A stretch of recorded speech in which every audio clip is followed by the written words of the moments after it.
আসসালামু আলাইকুম। প্রিয় দর্শক, আনন্দ মঞ্চের আলাপ চাইতে আপনাদের সকলকে আমন্ত্রণ। সর্বনাশ যা হওয়ার হয়ে যাচ্ছে, এই সর্বনাশ যে কতটা বড় তার প্রমাণ এলো কয়েকদিন আগে। দেখুন, আপনারা ইতিমধ্যেই জেনেছেন যে পূর্ব ও উত্তর পূর্ব ভারতে ভারতীয় সৈন্য সেনার সামরিক সক্ষমতা বাড়াতে তিনটি নতুন সেনা ঘাঁটি বা গ্যারিসন তৈরির পরিকল্পনা করেছে ভারত সরকার। এর উদ্দেশ্য শিলিগুড়ি করিডর বা চিকেন স্নেক নামে যার পরিচয় তার এবং সামগ্রিকভাবে উত্তর পূর্ব ভারতের সুরক্ষা বাড়ানো। এই সুরক্ষা বাড়ানোর দরকার হয়েছে ইউনূস সরকার ক্ষমতায় আসার পর, এবং তাদের সরকারের ভেতরের এবং বাইরের চারদিকের বিভিন্ন সন্ত্রাসবাদীদের তাদের বক্তব্য সব মিলিয়ে হচ্ছে ভারতের উত্তর পূর্ব রাজ্যের 7টা রাজ্য আর সিকিমকে বার করে দেয়া হবে, স্বাধীন করে দেওয়া হবে, ভারত থেকে বিচ্ছিন্ন করা হবে, চীনকে নেমন্তন্ন করা হচ্ছে। এই পরিপ্রেক্ষিতে তিনটি করিডর এই গ্যারিসন তৈরি করার প্ল্যান। তারপরে আবার আরো একটার কথা হচ্ছে, সেটা হচ্ছে ওই মিজোরামের সেখানেও একটা বাড়াবার কথা হচ্ছে। তো যে প্রথমের যে তিনটে, এর একটি হচ্ছে অসমের ধুবড়িতে, একটি পশ্চিমবঙ্গের চোপড়ায়, আর একটা বিহারের কিশনগঞ্জে। অসম আর পশ্চিমবঙ্গে জমি অধিগ্রহণ এবং সেনা ঘাঁটি স্থাপন নিয়ে এখনো পর্যন্ত কোনো গোলমাল নেই। এতে তো হবেই না, যেটা হচ্ছে অসমে তো হবেই না গোলমাল, হিমন্ত বিশ্ব শর্মা আছেন। কিন্তু পশ্চিমবঙ্গে হবে কি হবে না সেটা পরে দেখা যাবে। কিন্তু বিহারে ইতিমধ্যে তুলকালাম বেঁধে গেছে। পশ্চিমবঙ্গের মুখ্যমন্ত্রী মমতা ব্যানার্জির বিরুদ্ধে বড় অভিযোগ, তিনি বাংলাদেশ থেকে অনুপ্রবেশকারীদের জামাই আদরে এই রাজ্যে এনে বসাচ্ছেন ভোটের ফায়দা তুলতে। সে অভিযোগ যে মিথ্যে নয় সেটা স্বীকার করেছেন আবার মমতার দলেরই নামী সাংসদ সৌগত রায় স্বয়ং।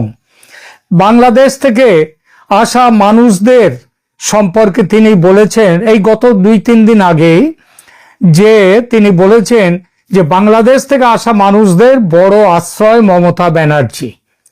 মমতা দেবীর বদান্যতায় অনুপ্রবেশকারীদের স্বর্গরাজ্য হয়ে উঠেছে পশ্চিমবঙ্গ। এই অভিযোগ রাজ্যের গণ্ডি পেরিয়ে সারা দেশে ছড়িয়ে পড়েছে। আর সে ছড়িয়ে পড়াটা এমনই যেন মনে হচ্ছে সারা ভারতবর্ষে পশ্চিমবঙ্গ ছাড়া এই রকম অপরাধ আর কোনো রাজ্যের কোনো মুখ্যমন্ত্রী বা সেখানকার সরকার করেনি। কিন্তু পশ্চিমবঙ্গকেও টেক্কা দেওয়ার জন্য অন্তত আরো 2-1টি রাজ্য যে আছে ভারতে, সেটা নিয়ে মানুষ খুব একটা মাথা ঘামায় না। আর সেখানকার অনুপ্রবেশকারীরা যে পশ্চিমবঙ্গের মমতা ব্যানার্জির অনুপ্রবেশকারী প্রেমকে দাঁড় করিয়ে একেবারে 2-1টা নয়, একেবারে 5-10টা গোল দিতে পারে একের পর এক, তার খবর আমরা কজন রাখি? পশ্চিমবঙ্গে যে কথা এত অনুপ্রবেশের পরেও ভাবা যায়নি এখনো, সেটা ঘটছে আমাদের পাশের রাজ্য ঝাড়খণ্ডে। লাখ লাখ অনুপ্রবেশকারী ঝাড়খণ্ডে এসে আদিবাসী মেয়েদের ফুসলে বিয়ে করছে, তাদের বাচ্চা কাচ্চা হচ্ছে স্বাভাবিকভাবে। আর সেসব বাচ্চা মায়ের পদবি পাচ্ছে না, পাচ্ছে বাবার ওই আলী, রহমান, খান ইত্যাদি পদবি। এবং তারা হয়ে যাচ্ছে জমি জায়গার মালিক। যে জমিতে একমাত্র আদিবাসী মানুষের অধিকার, সেসব জমির মালিকানা হাত বদল হয়ে এইভাবে চলে যাচ্ছে যারা আদিবাসী নয়, এমনকি যারা এই দেশের অধিবাসী নয়, অন্য দেশ থেকে চোরা পথে অবৈধভাবে এসেছে তাদের কাছে। বিষয়টা নিয়ে ঝাড়খণ্ড হাইকোর্ট কড়া মন্তব্য করেছে 2 বছর আগে। রাজ্য কেন্দ্রের সরকারকে ব্যবস্থা নিতে বলেছে, কিছু অবধি ব্যবস্থা এখনো নেওয়া হয়নি। এমনকি ঝাড়খণ্ডের এক বিজেপি সাংসদ নিশিকান্ত দুবে এই বিষয়টা সংসদেও তুলেছেন। রেজাল্ট কিছু হয়েছে না। এখন আবার শুনতে পাচ্ছি ঝাড়খণ্ডের মুখ্যমন্ত্রী হেমন্ত সোরেন, তিনি ক্যাম্প পাল্টে কংগ্রেসের ইন্ডি জোট ছেড়ে বিজেপির এনডিএ জোটে আসবো করছেন। আর এলেই তো 7 খুন মাপ। এখন যে হইচইটা হচ্ছে সেটাও বন্ধ হবে তখন। কারণ নিজের জোটের লোক না, নিজের জোটের লোক, অতএব তার 7 খুন মাপ। যেমন দেখুন বিহারের নীতিশ কুমার সরকার, তিনি বিজেপির সঙ্গে আছেন, তাই অনুপ্রবেশ নিয়ে তার সরকারের বিরুদ্ধে কোনো কথা নেই। কিন্তু বিহারের হাল যে আমাদের পশ্চিমবঙ্গকেও টেক্কা দেয়, তার খবর আমরা কজন রাখি? মনে রাখবেন, এবার নিয়ে 10বার এবং একটানা 20 বছর বিহারের মুখ্যমন্ত্রী নীতিশ।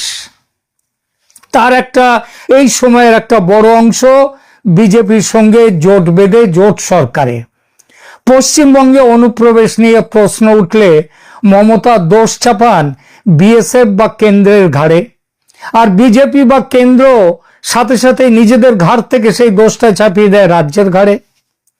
বিহারে কেন্দ্র রাজ্য একই পক্ষের, মানে বিজেপির, তার উপরে পশ্চিমবঙ্গের মতো বাংলাদেশের সঙ্গে বড় বর্ডার নেই তাদের বিহারের, তাই রাজ্য ও কেন্দ্র ঢিল ছোড়াছড়ি করে না, কিন্তু সর্বনাশ যা হওয়ার হয়ে যাচ্ছে।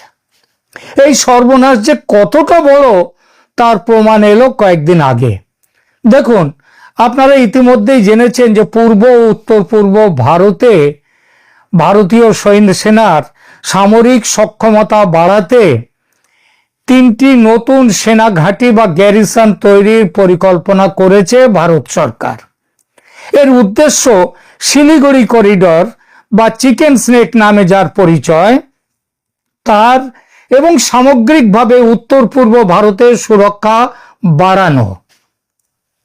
এই সুরক্ষা বাড়ানোর দরকার হয়েছে ইউনূস সরকার ক্ষমতায় আসার পর, এবং তাদের সরকারের ভেতরের এবং বাইরের চারদিকের বিভিন্ন সন্ত্রাসবাদীদের তাদের বক্তব্য সব মিলিয়ে হচ্ছে ভারতের উত্তর পূর্ব রাজ্যের 7টা রাজ্য আর সিকিমকে বার করে দেয়া হবে, স্বাধীন করে দেওয়া হবে, ভারত থেকে বিচ্ছিন্ন করা হবে, চীনকে নেমন্তন্ন করা হচ্ছে।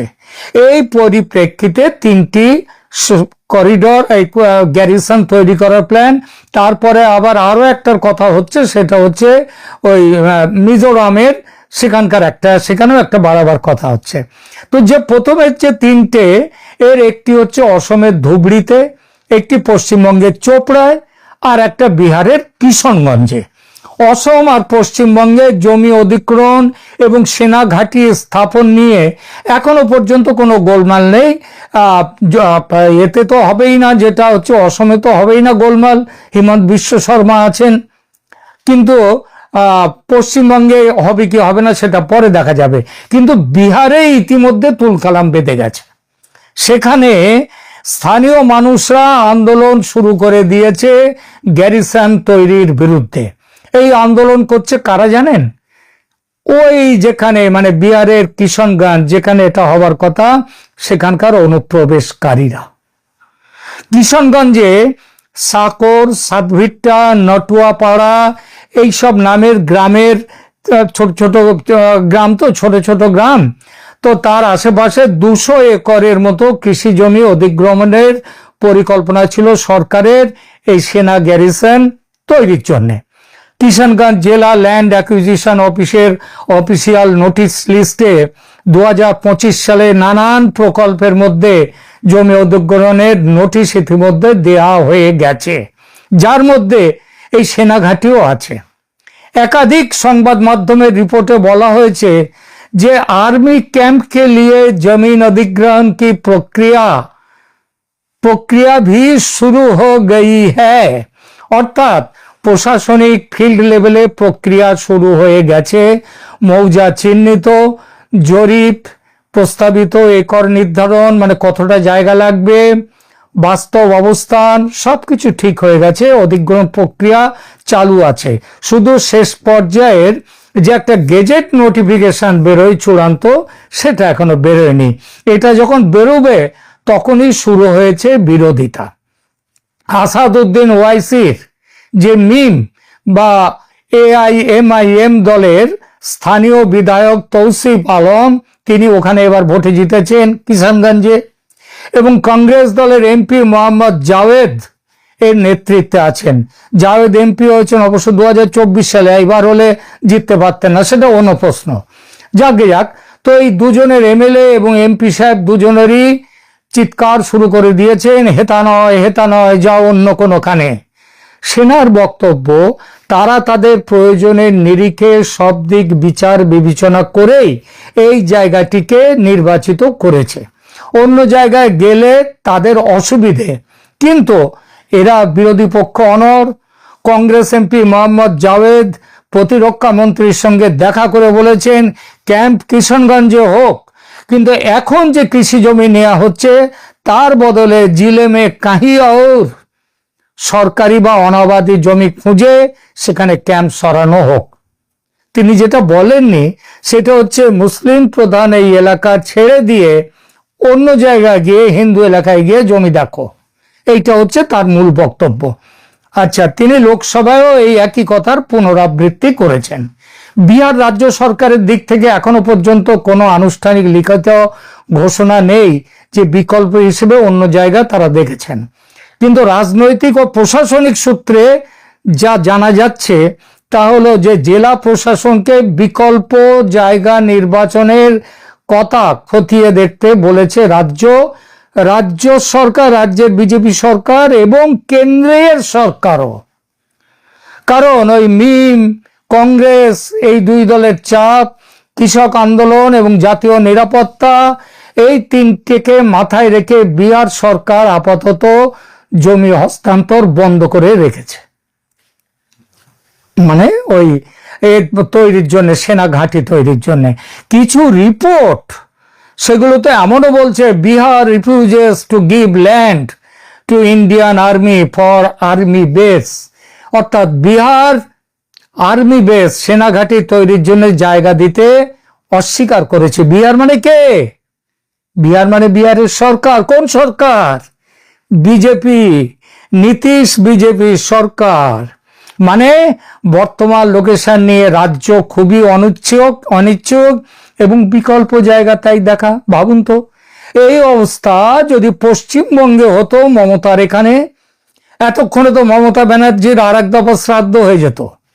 কিন্তু বিহারে কেন্দ্র ও রাজ্য দুই পক্ষ মিলে কেমন সুন্দর অনুপ্রবেশকারীদের দাবি মেনে নিতে রাজি হয়ে গেল। আপনার মনে একটা প্রশ্ন নিশ্চয়ই এতক্ষণে উঠেছে যে আমি শুরু থেকে বলে যাচ্ছি বিরোধ করছে অনুপ্রবেশকারীরা, কিন্তু তারা যে অনুপ্রবেশকারী বা ওখানকার স্থায়ী নিবাসী নয় সেটা কেন আমি বলছি না? কোন তত্ত্বের ভিত্তিতে বলছি সেটা এবার সেই প্রসঙ্গে তাহলে দু কথা বলি। দেখুন, কিশনগঞ্জ ঐতিহাসিকভাবে হিন্দু সংখ্যাগরিষ্ঠ, তার নাম শুনেও বুঝতে পারছেন কিষান মানে কৃষ্ণ, কিন্তু স্বাধীনতার সময় এটা হিন্দু সংখ্যাগরিষ্ঠ ছিল। কিন্তু গত 68 বছরে জনগণতান্ত্রিক গঠন ওখানকার সম্পূর্ণভাবে 70 বছরে প্রায় একেবারে বদলে গেছে। বর্তমানে এটা বিহারে মুসলিম সংখ্যাগরিষ্ঠ বেশ কয়েকটি জেলা আছে, তার মধ্যেও সবার আগে সবার উপরে কিশনগঞ্জ। 2011 সেন্সাসের তথ্য অনুযায়ী কিশনগঞ্জে মুসলিম জনসংখ্যা মোট জনসংখ্যার 68%, 67.98%, আর হিন্দু জনসংখ্যা মাত্র 31.43%। স্বাধীনতার সময় হিন্দু জনসংখ্যা ছিল 70%, মুসলিম জনসংখ্যা ছিল 30%, সেটা উল্টে যাওয়ারও বেশি হয়ে গেছে। মুর্শিদাবাদ হেরে গেল না তাহলে কিশনগঞ্জের কাছে? তার কি উত্তর দেবেন বিহারের যারা সরকার তারা?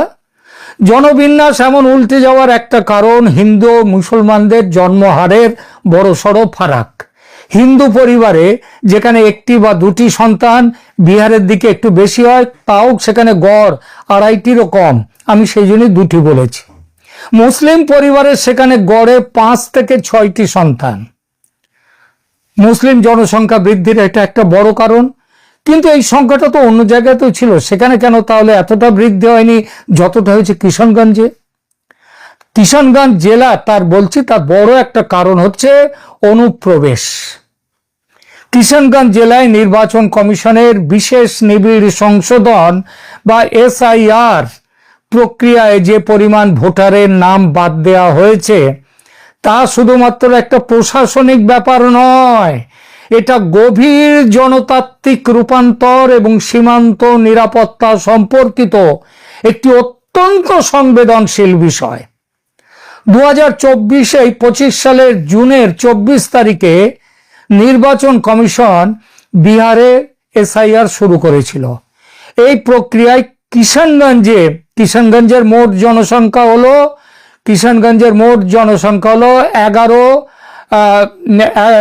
মোট জনসংখ্যা হচ্ছে 11 অর্থাৎ 16, প্রায় 17 লাখের কিছু কম।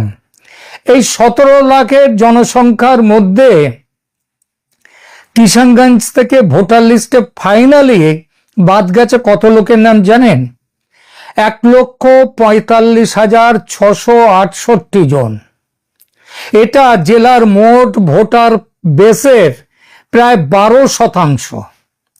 এসআইআর প্রক্রিয়ার সময়ে কিষানগঞ্জে ভোটার ছিল 12,31,910, কিন্তু এনুমারেশন ফর্ম বিলি হওয়ার পর ফিরে এসেছে 10,86,242টি, বাকি ফর্ম ফিরে আসেনি।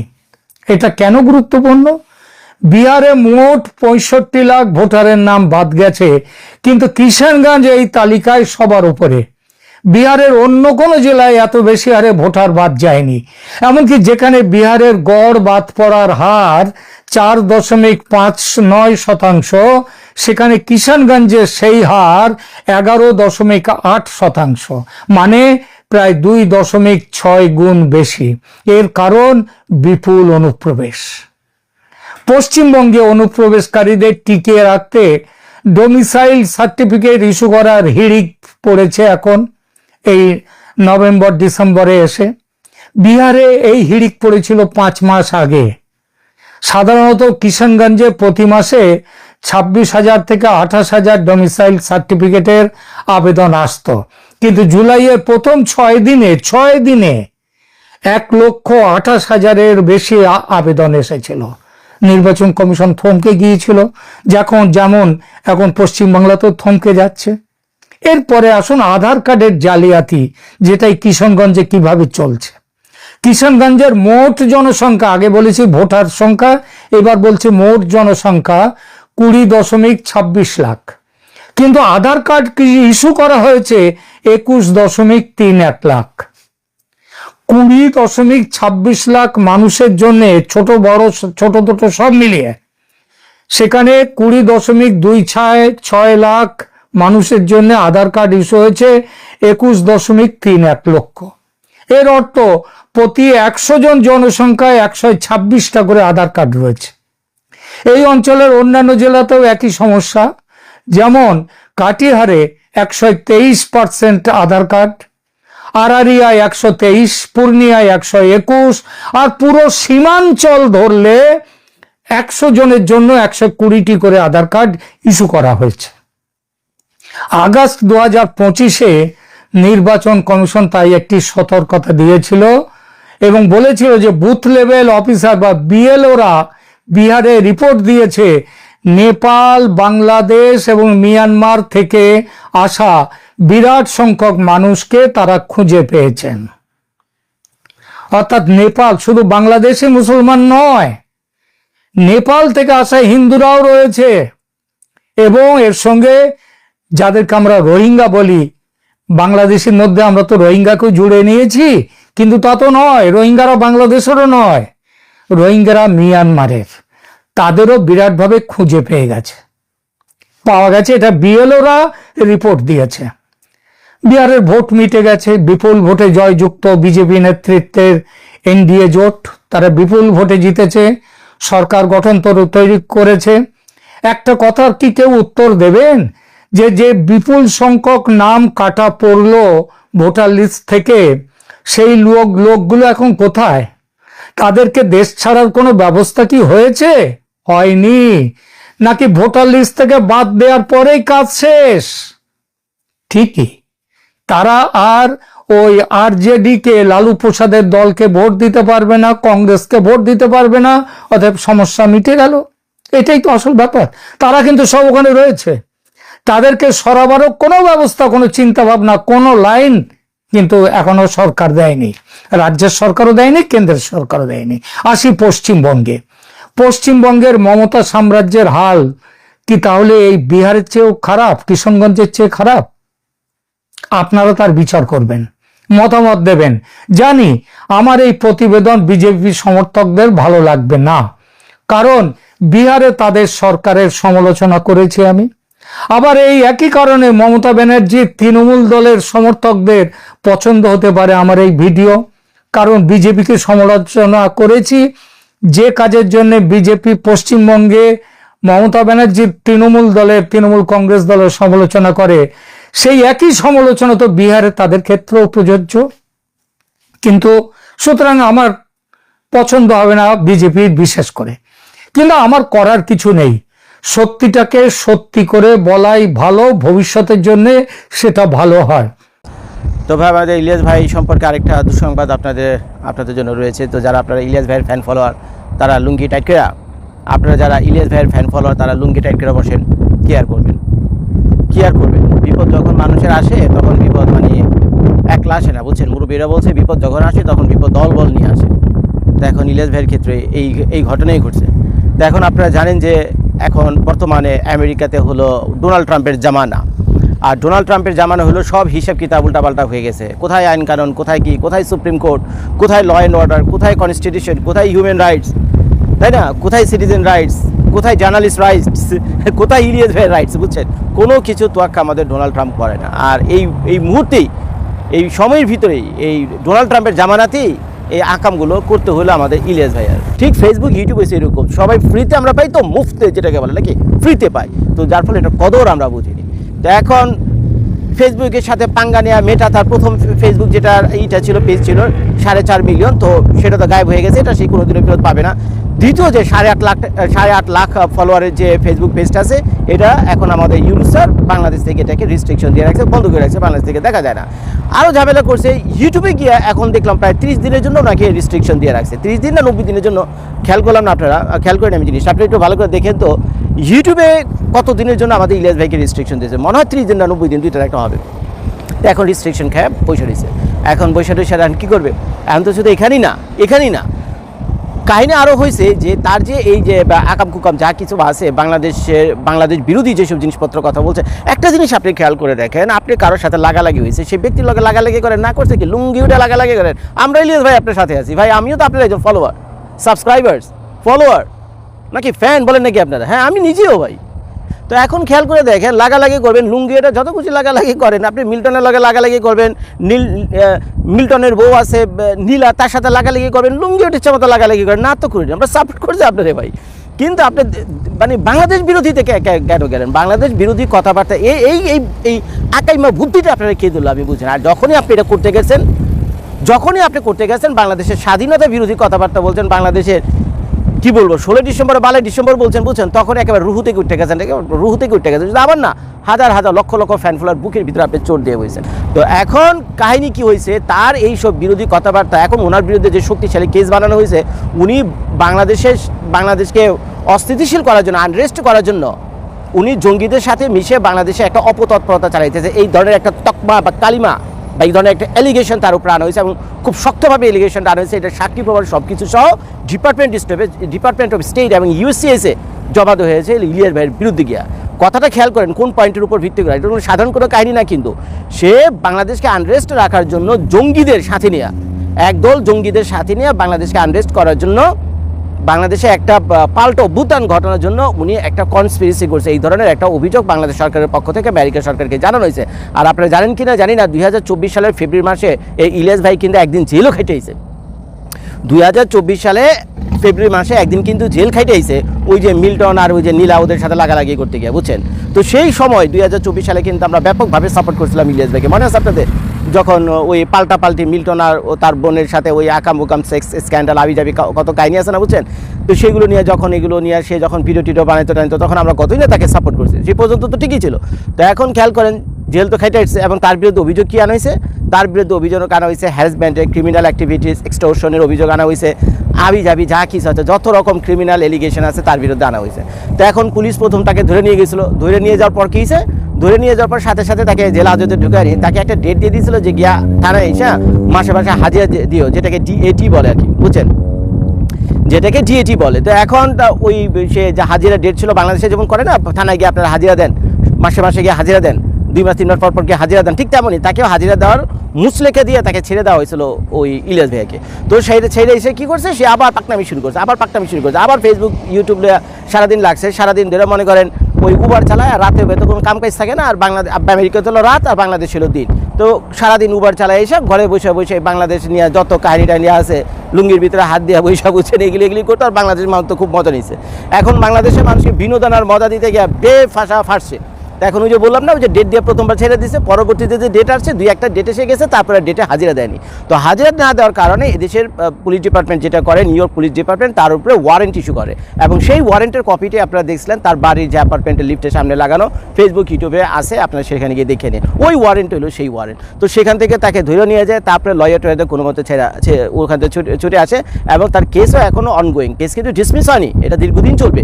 এবং মজার ব্যাপার, এই কেস যতদিন ডিসমিস না হবে ততদিন পর্যন্ত সে আমেরিকার নিউ ইয়র্কে পেরোল হিসাবে আছে, বুঝছেন, পেরোল তো বুঝছেন, সে নিউ ইয়র্কের বাইরে যেতে পারবে না, একটা নির্দিষ্ট অঞ্চলের বাইরে, নিউ ইয়র্কের বাইরে সে যেতেও পারবে না।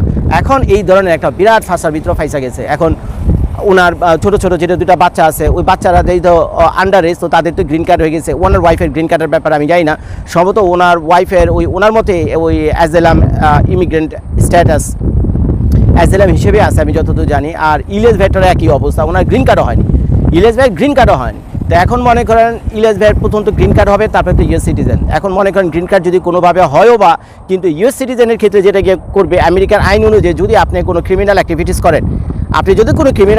করেন, এবং পুলিশ আপনাকে অ্যারেস্ট করে এবং জেল হাজতে 2 ঘন্টার জন্য থাকেন বা 2 বছরের জন্য থাকেন, ইট ডাজ নট ম্যাটার। আপনি অ্যারেস্ট হয়েছেন, আপনার বিরুদ্ধে অভিযোগ কি, আপনি করেছেন হলো ফেলানি, নাকি আমেরিকার ভাষায় বলে থেকে ফেলানি, বাংলাদেশে বলেন গুরুতর অপরাধ। তো এই ধরনের অপরাধে যদি কেউ অ্যারেস্ট হয় আমেরিকার আইনে সিটিজেন হওয়ার আগে, আর তার যখন সিটিজেন হওয়ার সময় হয় একটা ইসের পর, টাইম ফ্রেমের পর, প্রত্যেকটি ওই গ্রিন কার্ড হোল্ডারের একটা সময় পর সিটিজেনের জন্য অ্যাপ্লাই করতে পারে। আপনারা তো জানেন এগুলো, সেই কাহিনী আর বলতে যাচ্ছি না।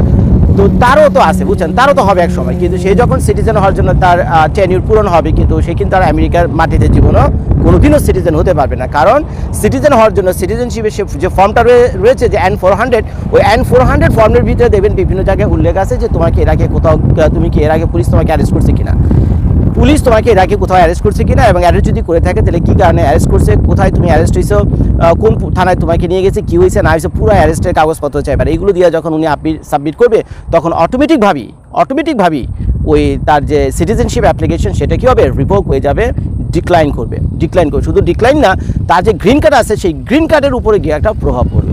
এখন যদি আমেরিকার সরকার ইনভেস্টিগেশন করে, কিন্তু দেখবেন এই ম্যাটার প্রতি, এই লোকের প্রতি তার অ্যারেস্ট রেকর্ড আছে, এই লোকের ফেলনি, এক্সটর্শন, ফেলনি, এইসব নানান কারণে তাকে অ্যারেস্ট করা, একদিনে সে ডিটেইনও ছিল, তারপর তার ফেসবুক, ইউটিউব, সোশ্যাল মিডিয়া এগুলো ঘাটাঘাটি করে দেখবো সব হলো বাংলাদেশ বিরোধী কথাবার্তা, এই ইত্যাদি। তো তারা যখন এগুলো রিভিউ করবো, যে ব্যক্তি কিনা যে দেশের মাটিতে খায়া, যে দেশের মাটির পাতে থালে বৈশা ভাত খায়, সে থাল কি ছিদ্র করে দিছে, যে ব্যক্তি যে দেশের মাটিতে বৈশা ভাত খায়, সেই ভাতের যে থাল থাকে, থালটাই ছিদ্র করে দিছে, এবং সেই দেশেরই বদনাম করে, আনরেস্ট করার জন্য নানান রকম ফেসবুকে স্ট্যাটাস দেয়, পোস্ট দেয়, তারপরে জ্বালাময়ী ভিডিও করে, বুঝছেন। তো সেই লোক তো ভাই আমেরিকার জন্য খাতারনাক, এটা তো ভাই কমন সেন্স। তার ফাইল যদি আমার হাতে এসে পড়তো, N-400 সিটিজেন হওয়ার জন্য যে ফাইল, যে ফর্মটা ফাইল করতে হয়, সেটা নাম হলো N-400। সেই N-400 ফর্মটা যদি আমার হাতে এসে পড়তো, আর আমি যদি ব্যাকগ্রাউন্ড চেক করে দেখতাম সোশ্যাল মিডিয়াতে তার এইগুলো, এই ব্যক্তির অ্যারেস্ট রেকর্ড আছে, আর বাংলাদেশে এইসব কাহিনী সে করতেছে, বুঝছেন, কী করতেন ভাই? সত্যি করে বললাম তো, ওই আমেরিকার ইমিগ্রেশন অফিসারের কথা বাদ দেন, এখন আপনার হাতে বল, আপনি ধরেন সেই ইমিগ্রেশন অফিসার, তার N-400 চেক করতেছেন, সিটিজেনশিপ অ্যাপ্লিকেশন, আপনি কী করতেন? তো যে কিনা তার নিজ দেশের, যে দেশে যে জন্ম নিয়েছে সেই দেশ সম্পর্কে এইসব কথাবার্তা বলে, সেই ব্যক্তি আমেরিকার আনুগত্য কেমনে হয়? এবার বুঝেন, এই মাটিতে তো তার জন্ম হয়নি, এই দেশের মাটিতে তো তার জন্ম হয়নি। তো এই দেশের সাথে যে নিমক হারামি করবে না, আমেরিকার সাথে নিমক হারামি করবে না, তো এর তো কোনো গ্যারান্টি ওয়ারেন্টি নেই, যে কিনা তার নিজের দেশের সাথেই করছে। তো এইসব নানান কারণে কী হয়, কী হবে জানেন? এই বেচারা বিরাট একটা ঝামেলার ভিতরে এখন আছে। সবই লো ভাই কিসমত, সে ফাওয়ের উপরে বাংলাদেশে পপুলার হইতে আসছিল, বুঝছেন। তো পপুলার হন, মুখটা খারাপ হয়, বেটা তুই পপুলার হ, sorry for my language. Ilyas ভাই আমি প্রায় সমবয়সী হবো, বুঝছেন, তো তুই তো গাড়ি চলতেই পারে, তুই পপুলার রবি আরও তো জিনিস আছে, এগুলি নিয়ে শেখ হাসিনার বিরুদ্ধে ভিডিও টিডিও করে যাকে ইচ্ছে সব পপুলার তো যাওয়ার হয়েছে তো রে ভাই। একেবারে হইতে হইতে পাঁচটা ফুলে গেছে, এখন তারে বলতে হইব 16 ডিসেম্বর মানি না, 16 ডিসেম্বর বালের দিবস। যারা যে স্বাধীনতার জন্য, আরে ভাই 30 লক্ষ না মরুক, 3 লাখ তো মরছে, 3 লাখ না মরুক, 30,000 তো মরছে, 30,000 না মরুক, 3,000 তো মরছে, তারপরে তো মরছে এই স্বাধীনতার জন্য। তাহলে কত বড় একটা কথা হলে বাংলাদেশের স্বাধীনতার বালের স্বাধীনতা। পৃথিবীর প্রত্যেকটা দেশে যখন স্বাধীন হয় কেউ না কেউ তাকে সাহায্য করে। আমেরিকা যে স্বাধীন হয়েছে, আমেরিকার কোন বালটা ছিল ওই সময়? আমেরিকা যখন স্বাধীন হয়েছে 1776-এ, ফরাসিরা যদি, ফ্রান্স, এই যে বর্তমানে যে ফ্রান্স, এই ফরাসিরা যদি নেটিভ আমেরিকানদের সাহায্য না করতো, গোলা বারুদ কামান টামান দিয়া, সোলজার টোলজার নিয়ে দিয়া, আমেরিকা কি স্বাধীন হইতো রে বেটা ব্রিটিশদের কাছ থেকে? এখন যদি ব্রিটিশদের কাছ থেকে আমেরিকা স্বাধীন হওয়ার পর এখন কি ওই আমেরিকা কি এখন ব্রিটেনের দালাল হয়ে গেল? ব্রিটেনের দালাল হয়ে গেল? তো এইসব সস্তা কথাবার্তা বইলা বাংলাদেশের মানুষ সহজ সরল